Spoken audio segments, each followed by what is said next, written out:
All right, School of Light, we are live. Top of the morning to you. It's currently like 5:20 here in New Mexico, and I'm going to go ahead and plug in the School of Light, the ministry of what we do first. And what we do is we do a correspondence Bible study course. No cost to you, 100% paid for us. It has a pre-paid stamp envelope with the course that when you receive the series in that course, you study it, you complete it, you turn it in, you take it, put it back in the mailbox, comes to us, we grade it, we make a record of it, and when you complete that series, then we will give you a certificate of completion, enough certificate of completions, and eventually, if you're going to a college or if you're geared that way, you can apply some of those series for college credit at some universities. Let's get to it. Chapter 3, Moses. Oh, one last thing. So if you like to have the correspondence course, just contact me any way you can figure, and and we'll get it sent to you. All right, I just saw a lightning flash. It looked like Exodus, chapter 3. Now Moses was tending the flock of Jethro, his father-in-law, the priest of Midian.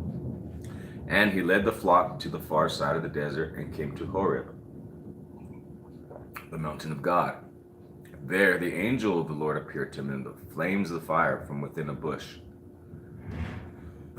Moses saw that though the bush was on fire, it would not burn.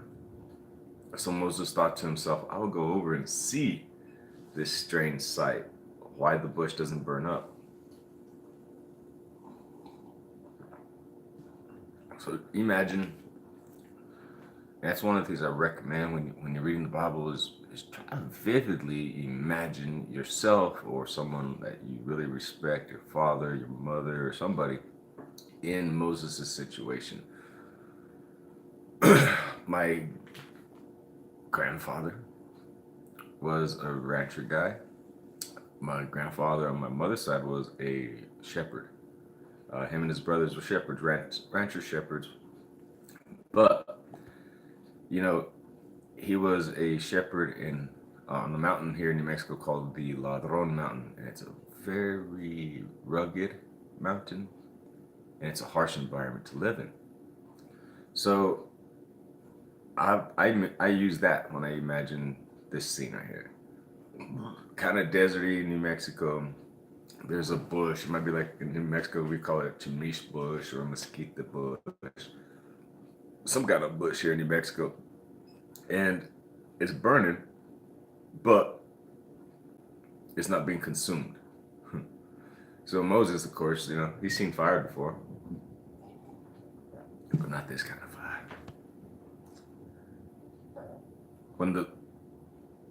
He went to see why the bush does not burn up. When the Lord saw that he had gone over to look, God called to him from within the bush, Moses, Moses. And Moses said, Here am I. Do not come any closer, God said. Take off your sandals, for the place where you are standing is holy ground. Then he said, I am the God of your father, the God of Abraham, the God of Isaac, and the God of Jacob. At this, Moses hid his face because he was afraid to look at God. The Lord said, I have indeed seen the misery of my people Israel in Egypt. I have heard them crying out because of their slave drivers, and I am concerned for them and about their suffering. So I have come down to rescue them from the hand of the Egyptians and to bring them up out of the land into a good and spacious land, a land flowing with milk and honey, the home of the Canaanites, Hittites, Amorites, Perizzites, Hivites, Jebusites. And now the cry of the Israelites has reached me, and I have seen the way the Egyptians are oppressing them. So now go. I am sending you to Pharaoh to bring back my people, the Israelites, out of Egypt. But Moses said, God, who am I that I should go to Pharaoh and bring back the Israelites out of Egypt? And God said, I will be with you. And this will be a sign that it is what I have sent you. It is I who have sent you. When you have brought the people out of Egypt, you will worship God on this mountain. Moses said to God, suppose I go to the Israelites and say to them, the God of your fathers has sent me to you. And they ask me, what's his name?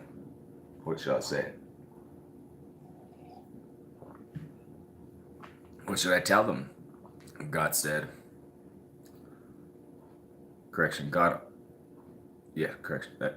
God said to Moses, I am who I am. This is what you are to say to the Israelites. I am has sent me to you. God also said to Moses, say to the Israelites, the Lord, the God of your fathers, the God of Abraham, the God of Isaac and Jacob, has sent me to you. This is my name. Forever, the name by which I am to be remembered from generation to generation. Go, assemble the elders of Israel, and say to them, the Lord, the God of your fathers, the God of Abraham, Isaac, and Jacob, appeared to me and said, I have watched over you and have seen what has been done to you in Egypt. And I have promised to bring you up out of your misery in Egypt into the land of the Canaanites, Hittites, Amorites, Perizzites, Hivitites, Jebusites, and the land flowing with milk and honey, the promised land. The elders of Israel will listen to you. Then you and the elders are to go to the king of Egypt and say to him, the Lord, the God of the Hebrews, has met with us. Let us take a 3-day journey into the desert to offer sacrifices to the Lord our God. But I know that the king of Egypt will not let you go unless a mighty hand compels him. So I will stretch out my hand, strike the Egyptians with all the wonders that I will perform among them. After that, he will let you go. And I will make the Egyptians favorably disposed toward this people, so that when you leave, you will not go empty-handed. Every woman is to ask her neighbor, and any woman living in her house for articles of silver and gold and for clothing, which you will put on your sons and daughters, and so you will plunder the Egyptians. Chapter 4. Moses answers, what if they do not believe me or listen to me, and say the Lord did not appear to you? Then the Lord said to him, what is that in your hand? A staff, he replied. The Lord said, throw it on the ground. Moses threw it on the ground, and it became a snake, and he ran from it. Then the Lord said to him, reach out with your hand and take it by the tail. So Moses reached out with his hand and took it by the tail. And it turned back into a staff. This, said the Lord, is so that they may believe that the Lord, the God of their fathers, the God of Abraham, the God of Isaac, and the God of Jacob, has appeared to you. Then the Lord said, put your hand inside of your cloak. So Moses put his hand inside of his cloak. So I'm thinking and when he playing like a thing like this maybe, but kind of like that, right? Hiding it. But when he took it out, it was leprous, white. Could you imagine? Leprous, not just a color change, it's leprous.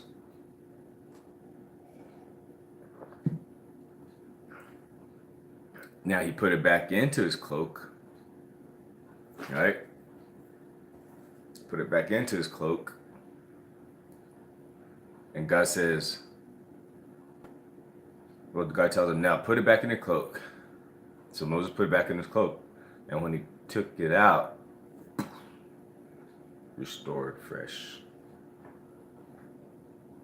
like the rest of his flesh. Then the Lord said, if they do not believe you or pay attention to the first miraculous sign, they may believe the second. But if they do not believe the two signs, the second, or the two signs will listen to you, take some water from the Nile and pour it on the dry ground. The water you take from the river will become blood on the ground. Moses said to the Lord, O Lord, I've never been eloquent, neither in the past nor since you have spoken to your servant. I am slow of speech and tongue. All right, let me mark this because I want to kind of... Okay. So, I mean, there's this beautiful play planned it's that God wants to play out, right? It's like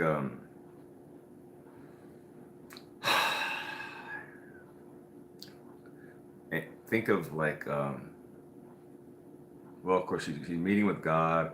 God's telling him this thing, but as he's as I'm reading it, I'm starting to feel like, wow, this is going to be exciting. This is going to be something else. This is going to be a adventure like to top all adventures. Um, I was thinking, of course, I don't come from Moses's experience, but I'm sure he realized that the Egyptians weren't going to just lay over their slave force. Okay. um, and I think the reason I'm stopping on this to expound on it is because um, during this part that was making me feel like, wow, this is like Mission Impossible. And they're going to go in there, they're going to kick the terrorist butts and free the people, free the oppressed. And I got real excited about that. But then I kind of disappointed me in a way where I hear that Moses, right after all this stuff, that Moses tell them to do this, and if they don't believe that, then you can, you know, Moses said to the Lord, "Oh Lord, I've never been eloquent, neither in the past nor since. You have spoken to your servant, but I am slow of speech and tongue." All right, let's think about this. Here's Moses, prince of Egypt at one time, second, born in Egypt, and and God says, "Hey, you're gonna do this." "Oh well, I don't know, man. That sounds like a pretty good plan. But what if they don't believe me?" Right? Um, this, but I don't know how to speak very well. Some people say he might have stuttered, speech impediment of some sort. It's possible.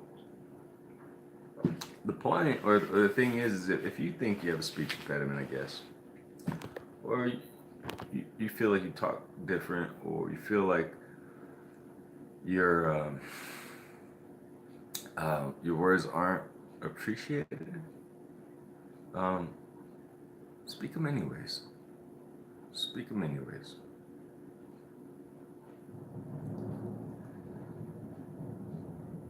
The Lord said to him, "Who gave man?" This is what I picture it. Like he's just like, "What are you?"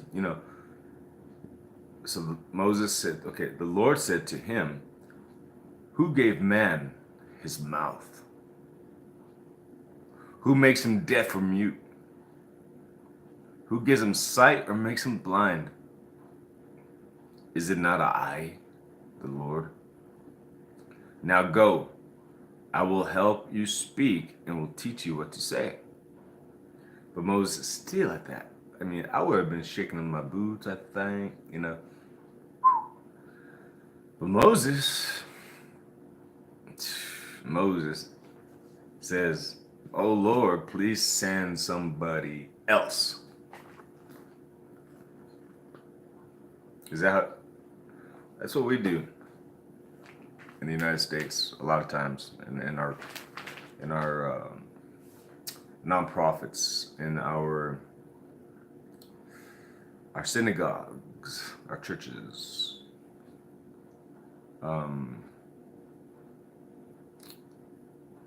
in our house, in our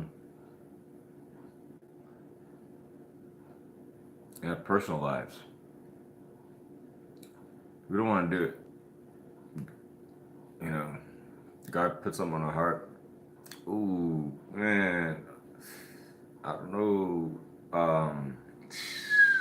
That's Lord, please send somebody else to do it. I appreciate the offer. Man, it was awesome seeing you, God.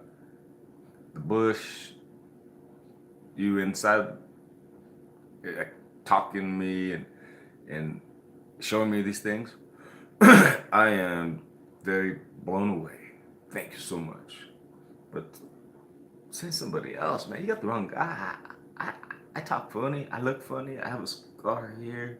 I have scars up here, up here.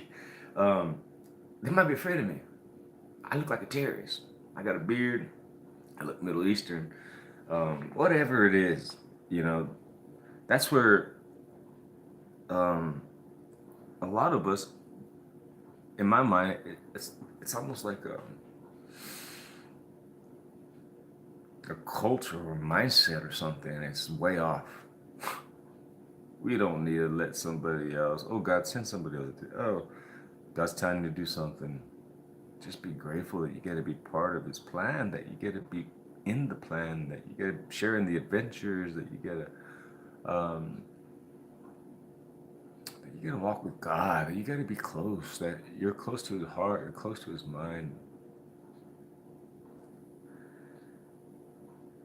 So the Lord's anger burns at him because he says, "Send somebody else." Then the Lord anger burned against Moses, and he said, "What about your brother Aaron, the Levite?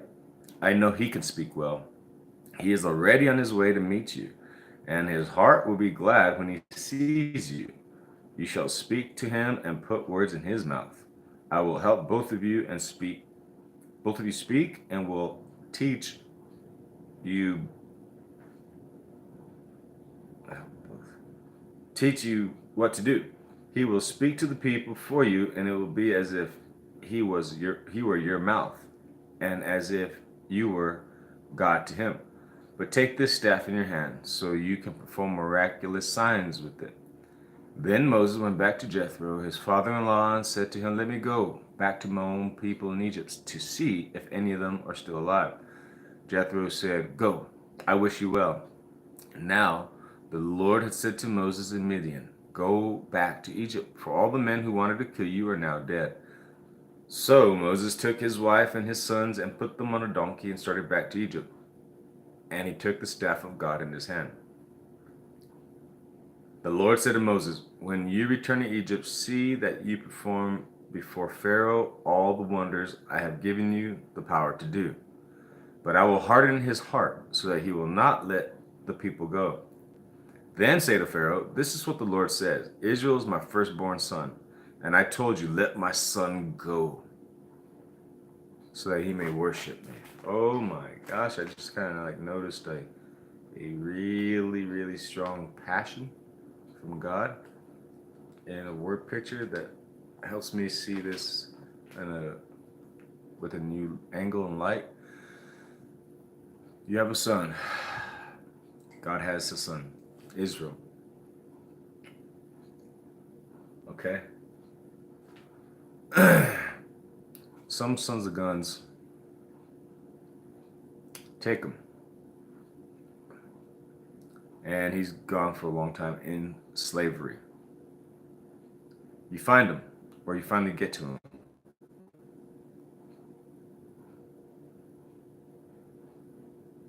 And you tell them, "Let my son go," so that he may, and here it says, "worship me." But in our case, let's say he says, so that he may be with me. Because that's really what all God wants. He loves to bless you while you're here on earth. But you got to do righteous things. You know, you can't, and I'm just going to say husband and wife illustration. You can't be in a husband and wife relationship and and not be together. Now you can be maybe even a separate household, and from a reason. Let's just say work. One lives in Texas. One works in Texas. One works in New Mexico, and 3 days a week you live together, but the 4 days you don't, and that's fine. You can do that. But what I mean is, so that he can be with me. It's more than just like, hey, I have this paper towel here with me. It's in a relational type of sense where somebody's with you. They're with you in presence, yeah, but they're with you in heart, they're with you in actions, they're with you in mind. And so he says, so that he may be with me, because that's what God wants. He wants us to be with us. He wants us to be with him. But you refuse to let him go, so I will kill your firstborn son. So it's almost like a drama movie. You took my son, let him go, and if they don't, I will kill your firstborn son. So at a lodging place on the way, the Lord met Moses and was about to kill him. What? Verse 24. That's amazing. Okay, so God was, at this point, God was just about to, just, Moses, you're out. He was going to kill him. But Zipporah, his wife, she took a knife made out of flint, cut off her son's foreskin, and touched Moses' feet with it. What does that mean? The foreskin was like a sign of a covenant. It's kind of like the ring on your finger, in a way.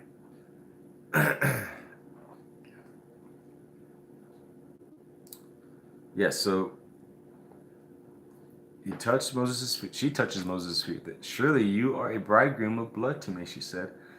So the Lord let him alone. Surely you are a bridegroom of blood to me, she said. Well, the only bridegroom of blood I can think of right away would be Jesus. Because he says he is like he's like the husband. We are like the wife. The church is like the wife. And he has so much passion for his church. He loves his church. He nurtures his church. He has strong desire and prayer. And he died for his church, right? And that's the point here is he was the bridegroom that shed his blood for us.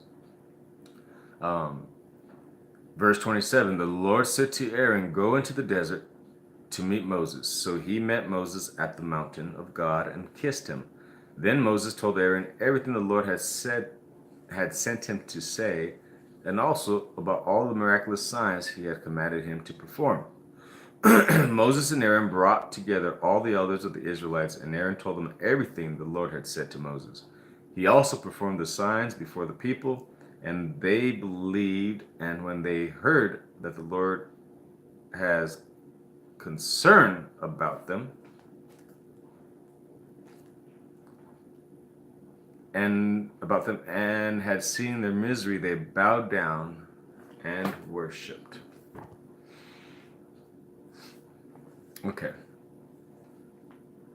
That word concern, I think yesterday in our reading, I saw that and I said, it's like concern, but that word is too constrictive. It's too restraining. It's not very, doesn't fit perfect. Because it's not just like, I have concern. It's God's concern is great concern. He is so aware, attentive, his desire is so strong. You might be waking up right now. You might have someone that's waking up, a friend or somebody right now that's waking up, and they don't feel God. They might be on a path in this life that is shadowed, and it's kind of dark, and it's painful, and it hurts, and there's a warfare, and it's just really, really tough. And it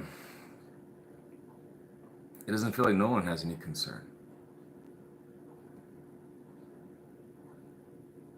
But the truth is God's concern is for you just as much, if not more, than it is for me.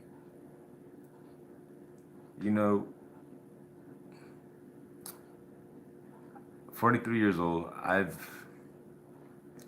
want to get this out, as I'm not a Boy Scout. You know, yes, I read the Bible, I pray, and I love God, and He's taught me how to love people and things and stuff like that. However, I'm not a Boy Scout, and I've learned that God has, it's more than just concern. It's like great concern.